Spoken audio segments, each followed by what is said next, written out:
এই গণমাধ্যম জগতের সামগ্রিক সমস্যার সমাধানের বিষয়টিকে গৌণ করে কিন্তু ওটা যদি করতে যান, আমি মনে করি তাহলে এটা ভুল হয়ে যাবে। যেমন যদি শুধুই মাত্র মালিক পক্ষের সঙ্গে ওয়েস্ট বোর্ডের এটাকে যদি শুধু ফোকাস করে রাখেন, তাহলে কিন্তু ব্যাপারটা অন্যরকম হবে। এই সমস্যাটা অবশ্যই আছে, কিন্তু এই সমস্যাটা কিন্তু সামগ্রিক সমস্যার অংশ, এবং অবশ্যই সামগ্রিক সমস্যার সমাধান না হলে পরে এটা কিন্তু সমাধান করাটা যাবে না। তো সেই কারণে এবং সেই কারণেই আমি আপনাদেরকে অনুরোধ করব যে সমস্যাগুলিকে আপনারা যেভাবে চিহ্নিত করেছেন, আপনারা আরও মনোযোগের সঙ্গে এটা নিয়ে আপনাদের পরামর্শগুলিকে আপনারা জানাবেন। আপনাদের স্টেক হোল্ডারদের, অন্যান্য স্টেক হোল্ডার যারা আছেন তাদের সঙ্গেও আপনাদের যতটুকু সম্ভব মত বিনিময়টা আপনারা করবেন।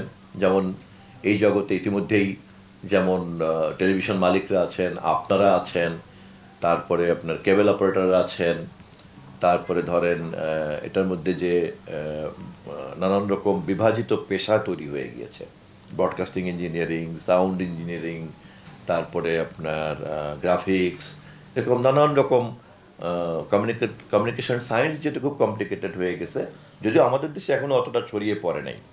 তো সেই তুলনায় এটাও কিন্তু এরকম নানান রকম বিভাজিত হয়েছে। তো বিভাজিত পেশার তাদের প্রত্যেকেরই কিন্তু আবার একটা অ্যাসোসিয়েশনের রাইট তৈরি হয়েছে, এবং তাদের প্রত্যেকেই কিন্তু রাষ্ট্রের উচিত যে তাদের প্রত্যেকের দক্ষতা বৃদ্ধি করার জন্য একটা কোর্স রাখা। কারণ যে যত যারা এই পেশাতে দক্ষতা অর্জন করবেন এবং আধুনিক জ্ঞান বিজ্ঞানে তারা যত সমৃদ্ধ হবেন, তত কিন্তু সামগ্রিক গণমাধ্যম আবার কিন্তু সমৃদ্ধ হবে।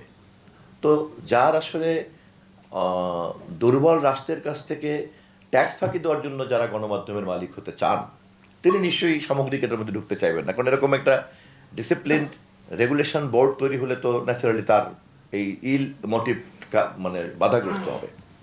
তো ওই জন্যই আমি ওই জন্য আপনাদেরকে অনুরোধ করছি যে আমাদেরকে কিন্তু প্রথমে একটা ওয়েলফেয়ার মোটিভ থেকে কিন্তু হোল মাস কমিউনিকেশন সিস্টেমটাকে একটা ডিসিপ্লিনের মধ্যে দাঁড় করতে হবে।